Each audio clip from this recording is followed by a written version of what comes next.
All right, my friends, welcome to video lesson number 9. In this lesson, we're going to be discussing controlling time and space. And we're going to be talking about various methods of doing that for a variety of reasons. So first, we'll be covering the passage of time, and then changing speed using speed ramping, indicating a location change, utilizing a number of time and space related controls, simulating camera movement, and then also simulating spatial instability by shaking the frame. And then finally, we'll be talking about manipulating objects in a given space. All right, so let's get started. First of all, with the passage of time, the example that we're going to use for that is our good friend, the time lapse. All right, so we've got this scene in Joshua Tree where we've got some clouds that are going to be rushing over this ancient tree and this monolithic rock here. So watch how the indication of time passing by is visually represented simply by speeding up what happens in nature.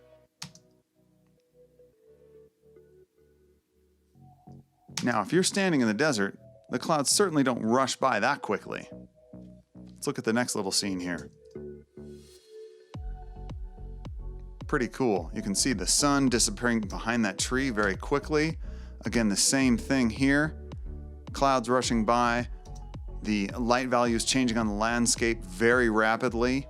The next scene here, even more enhanced. Look at those clouds just moving by so quickly. And then we've got this downtown traffic scene in LA.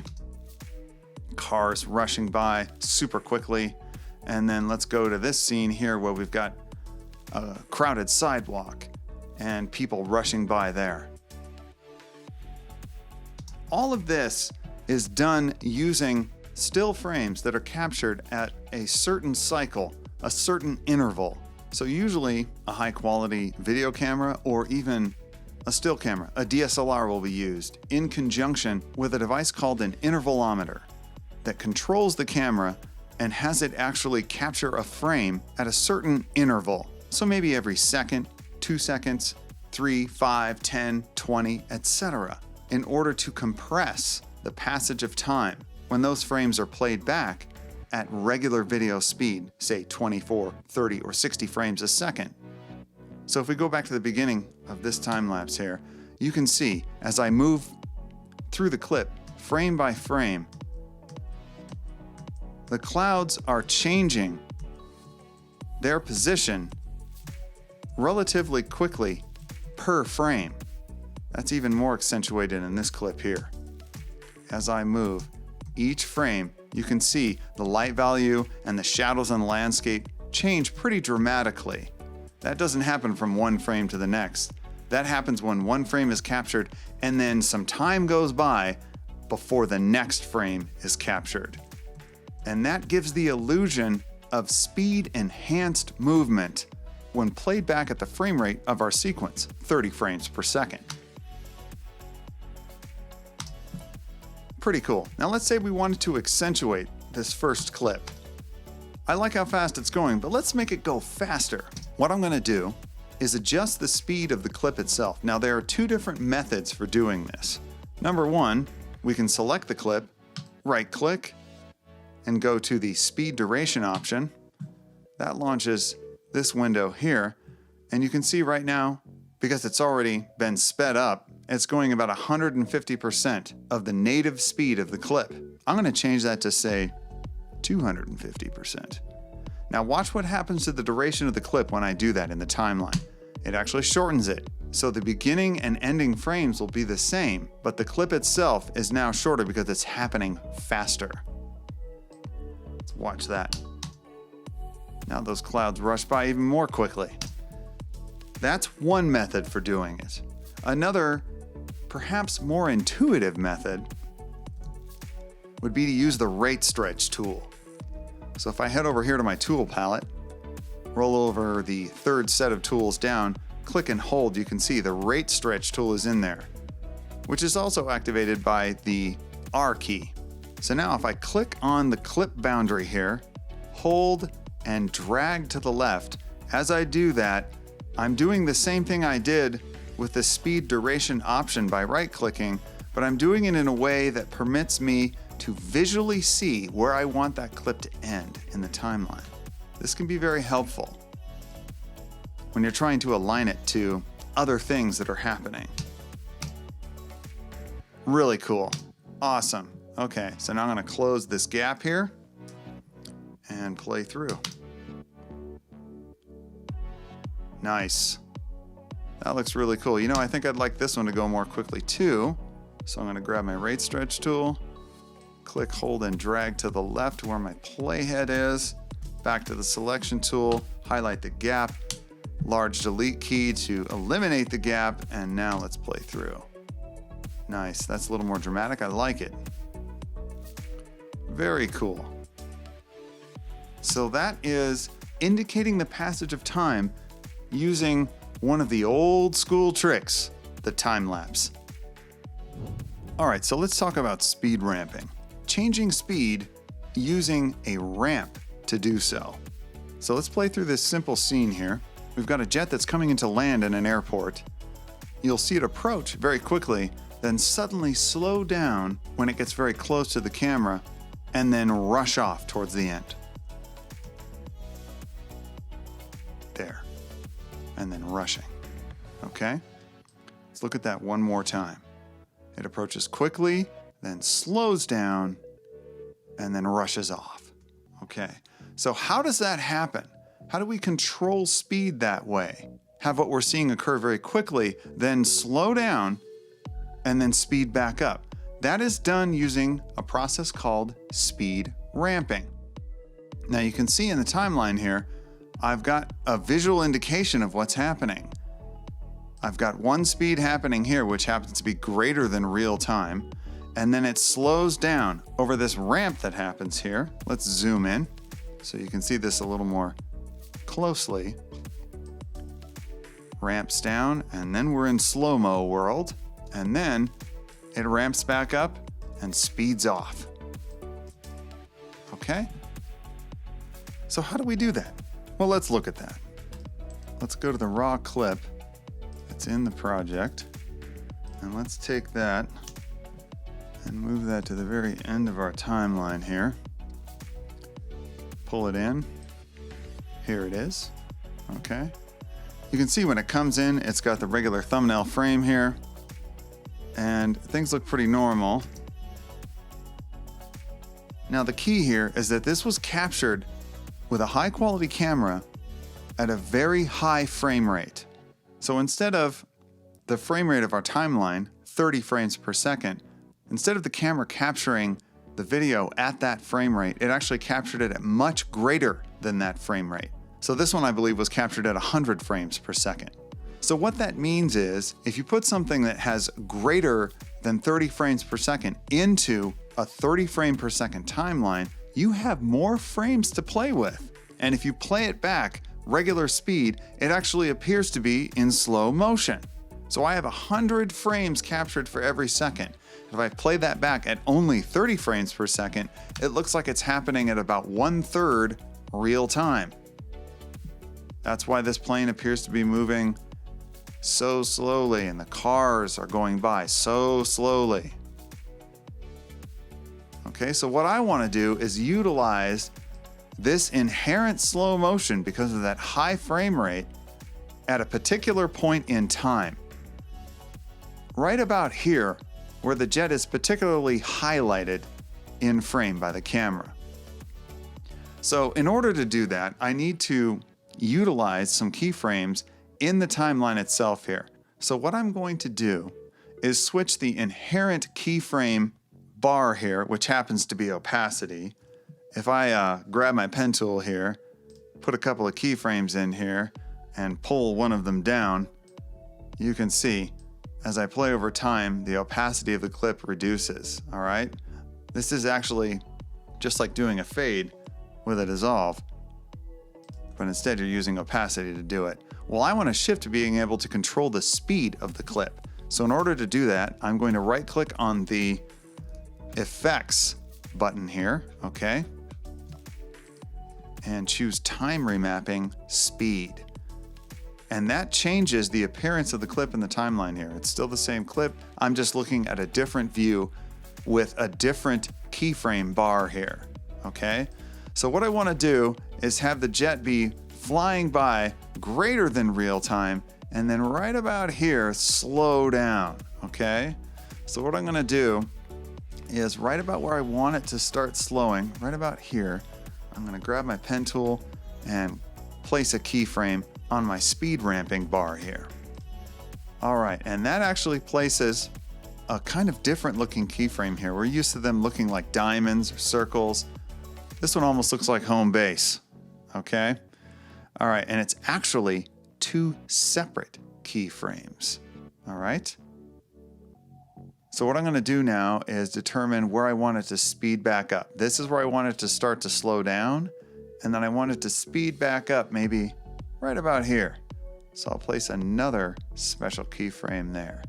Now what I'm gonna do is go back to my selection tool and speed up by grabbing my speed level bar here and dragging it up.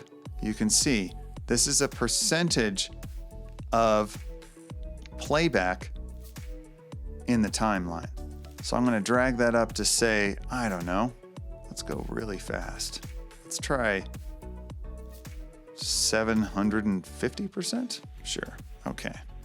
So now in this portion of the clip, the plane is moving very quickly, you can see. And now you can see when it hits this keyframe here, it's gonna slow down dramatically.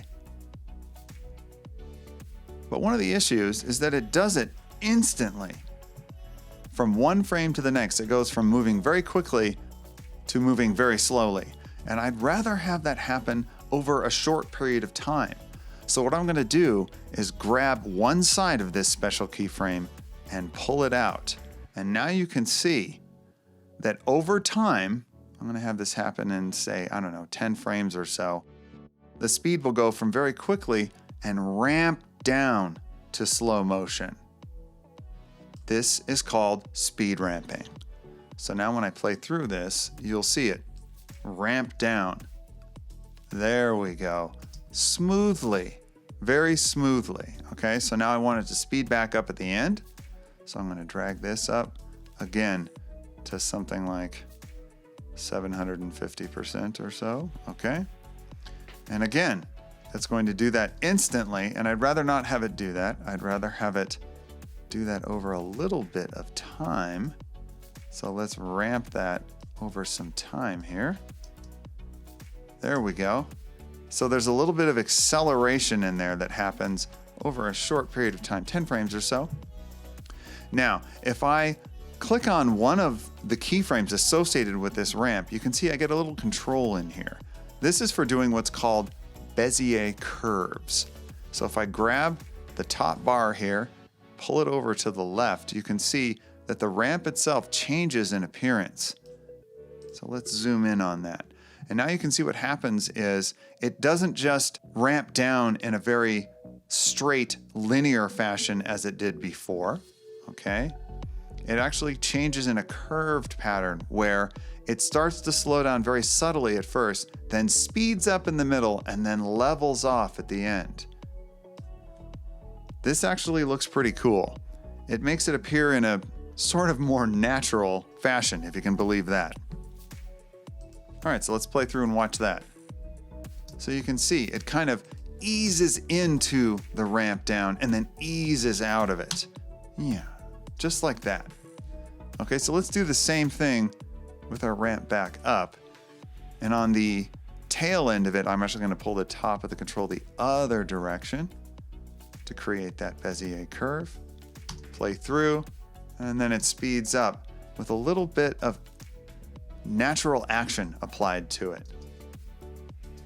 Cool. All right. So I have a number of other examples of this happening here. Let's look at this freestyle hip hop dancer here. This is my good friend Anthony. And we'll watch him do one of his moves with some speed ramping applied. Real time at first, and then this part of the move is accentuated, and then real time at the end. Pretty interesting. As he jumps, flies up and kicks, we ramp it down to accentuate that moment and apply some focus, some special attention to that portion of the clip. Pretty cool. Now let's take that a step further. And instead of just ramping it down, what we're going to do is ramp it down and then scale up the image for the portion where it is in slow motion, and then also accentuate the entry into that slow motion portion that is scaled up with an additive dissolve. So let's try that. Pretty cool. So you can see as it enters that slow motion portion, the clip is scaled up and an additive dissolve happens to add some flair to the transition between real-time and slow-mo world. And then as it exits the clip, it does the same thing. Pretty interesting. One more time. Now you can imagine that put to some music could be really awesome. All right, so one more example here. This is where we're gonna do multiple rampings. We're gonna start out greater than real time, go to slow-mo, then go back to greater than real time, then back to slow-mo again. Check it out. Slow-mo, ramp up to quick, and accentuate the hat throw. Pretty cool. All right, so we've got greater than real time here when he's getting ready to do this move, and then the move itself is accentuated in slow-mo. Then we go back to greater than real time here when he's winding up, and then he does this special hat throw at the end that we wanted to accentuate, so we slowed that down as well. Let's watch the whole thing one more time. Quick, slow, quick, slow. Pretty cool. So that is controlling the speed of things, placing specific emphasis on certain points that you want to highlight in a clip using speed ramping, a little bit of scaling, and in one case, our good friend, the additive dissolve. Okay, so the next thing we're going to talk about is indicating a location change using a variety of spatially related tools. All right, so what we've got here is an educational video about the geology of the Salton Sea. And in one particular scene here, we're going to go from this wide shot of many dunes in the desert landscape to one particular place that may look familiar from our color correction lesson. Okay? So let's play through and watch this. Pretty interesting. So we go from this wide shot and we sort of fly into and through into another location. So how is this done? Well, it's done actually using a couple of different video layers. One layer consisting of the two shots, the wide shot of the dunes and this closer shot showing the riders sort of tearing it up in one location within those dunes. And then above that, we've got an adjustment layer. Yes, another adjustment layer. Adjustment layers can be used for all kinds of different things. And in this case, we've got some directional blur being utilized and an adjustment in opacity. All right, so let's start with the base video layer and see what's happening there. Let's turn off the upper layers so we only have the base video layer playing through. So in this case, what we've got is some scale being utilized. You can see the shot starts to grow here. And if I highlight this shot here and look at the effects controls panel, you can see scale and position are both being utilized here. Okay. Changing over time. And we've got some interesting looking keyframes here that don't look like diamonds. They look like hourglasses. We'll talk about those in a minute. But what I want you to notice is that the shot scales up and then there's a dissolve here between this shot and the next shot. So they start to blend together as you would expect seeing a dissolve. And then in the second shot, we've got scale again being utilized so that from the first shot we start to fly towards or fly into these dunes, and then in the second shot we sort of slow down and settle, but still in a flying towards them motion before coming to rest and watching the riders enter the scene. All right, so let's look at the scale that's utilized here. So you can see we've got inherent position here, 960 by 540. That's where most shots would start. And over time, the position shifts a little bit as the scale also comes up. We started at 100%, and then as we get further into the shot, that scale grows and grows as if the camera is just slowly pushing into the scene. And then right at the end, there's a very quick ramp in the scale. It increases very dramatically over a short period of time. And the interesting thing about this is that these keyframes here have been interpolated. If I right-click on them, you can see they're not just regular linear keyframes, they are Bézier'd, just like the speed ramping keyframes that we saw, where we have that curved ramp of action over time.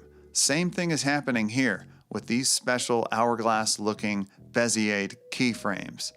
If I zoom in here, you can see, here we are, looking at the same sort of curve action that we had with the speed ramping. So you can do Bézier curving in all kinds of different situations. So that's in the outgoing clip here, and then in the incoming clip, the second clip, you can see the same sort of thing is happening. We've got hourglass Bézier curved keyframes here, curvature over time. That brings us into this clip and settles in a non-sudden fashion.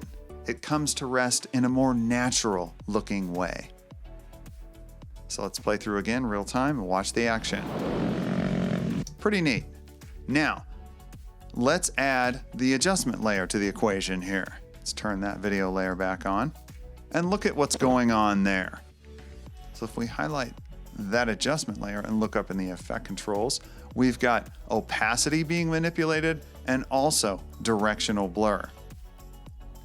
So over time, as I move the playhead through, you can see the opacity shifts from nothing to 100%, thereby enacting the full power of the adjustment layer with its associated directional blur here. And you can see over time, the blur length goes from nothing to about 20, and then back down to nothing again. So we have the opacity affecting how much of this directional blur we're allowed to see, and then the directional blur itself increasing and then decreasing. So the overall effect in the shot is that not only do we have the scaling happening between the two clips down here, but we also have some blur being applied over both of them by the adjustment layer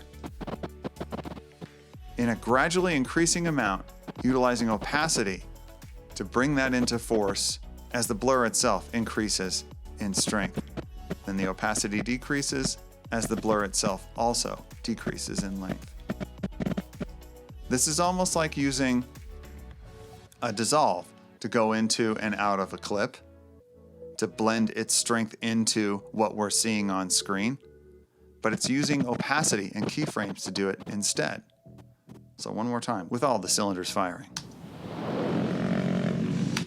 Pretty interesting transition, and really not that hard to do.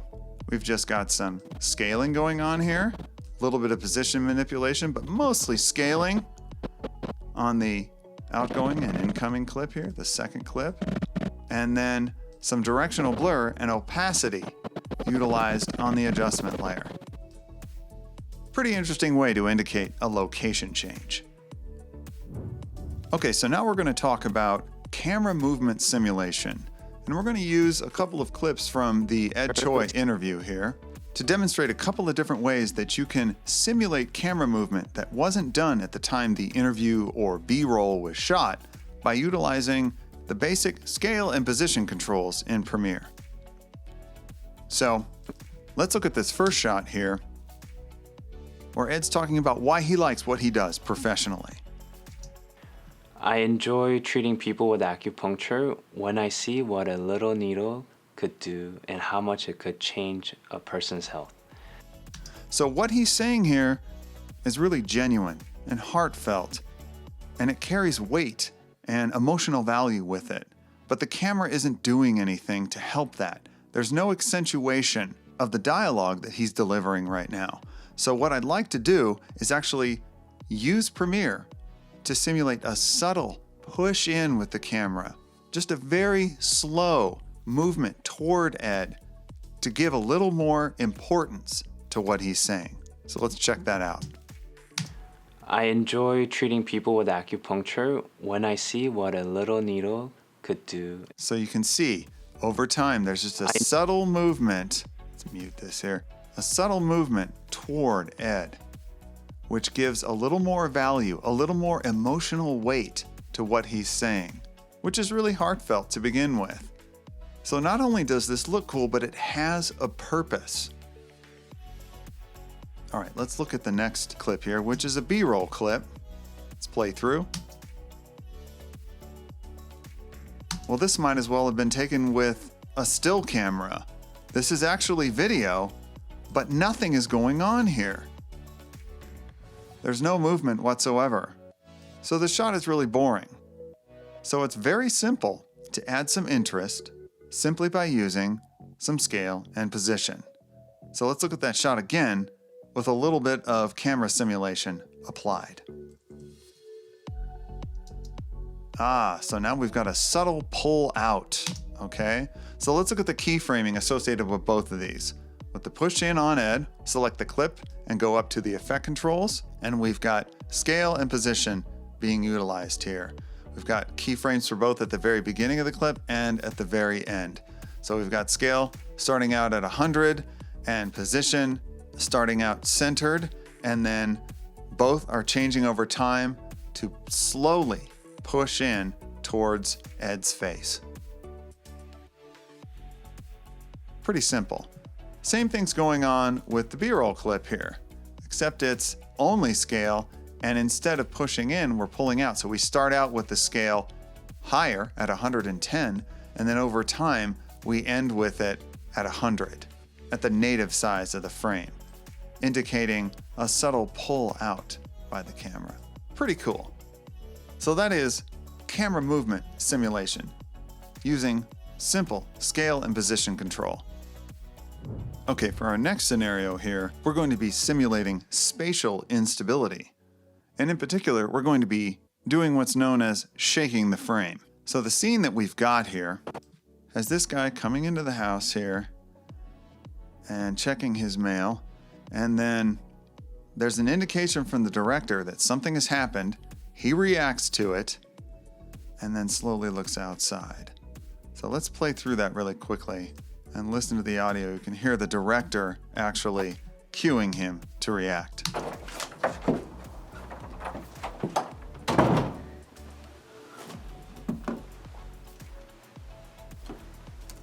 Looking through his mail, and then boom!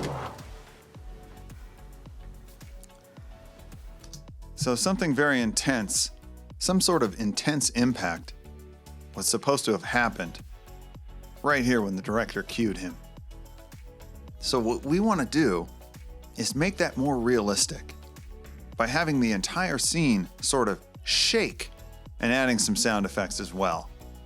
So what we're going to do is right at the point where the impact is supposed to happen, we leave all of the other nat sound in and take out the director's cue here, and instead put in some sound effects that are pretty intense, and then also do some keyframing of the video.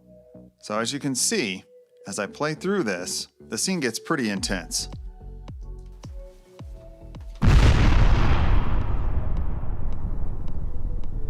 So not only do we have the sound effects, but we also have manipulation of the video frame itself. Let's mute both of these things here.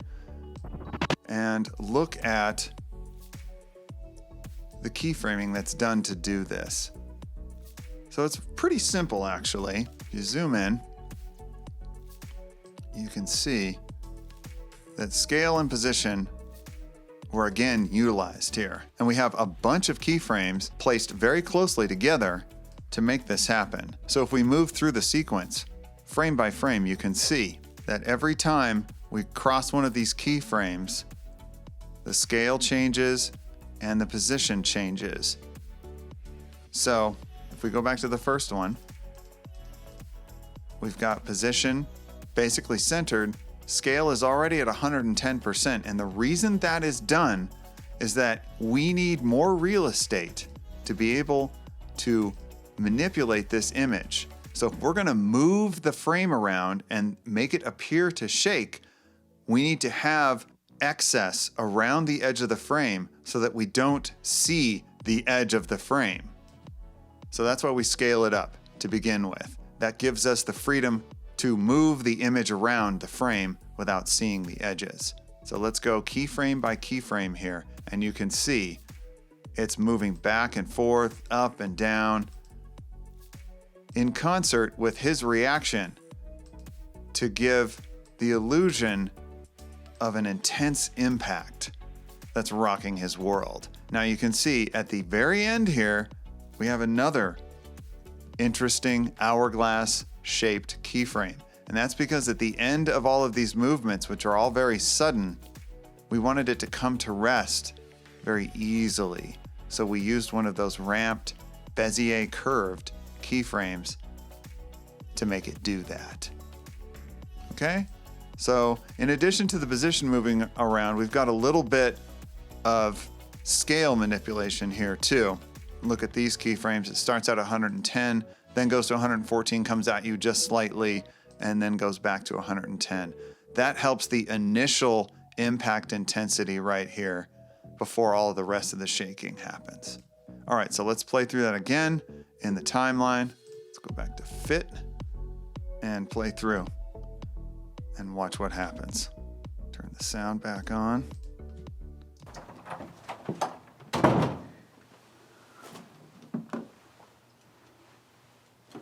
Everything's fine until...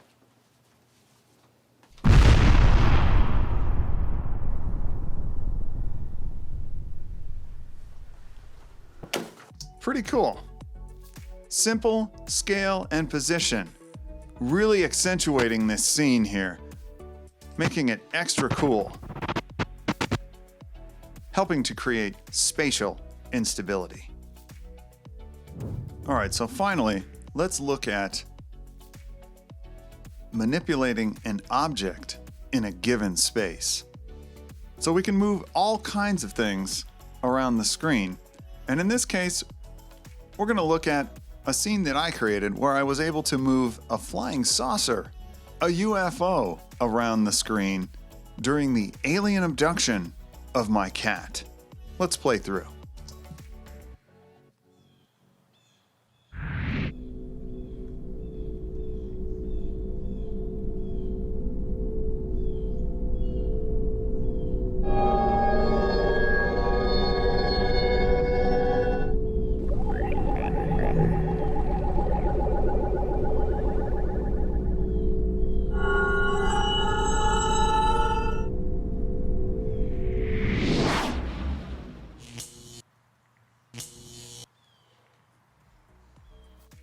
Okay, so pretty interesting, kind of fun stuff, right? Let's mute everything here. And take a look at how this was actually done, okay? So let's focus on the UFO here to begin with. We can see it comes from very far away, zooms in, and then slowly approaches in a hovering-like fashion, kind of swivels and wavers, which is kind of realistic, until it gets closer, kind of assumes the position where it's going to actually beam the cat up, and then sort of swivels and hovers while it's doing that. The beam lowers, the cat is pulled up into the UFO, manipulated, and then beamed back down. slightly altered. The UFO takes off just as quickly as it came, and then the cat's eyes flash green, indicating that something has been done to it. All right, so let's look at the flying saucer part of this here.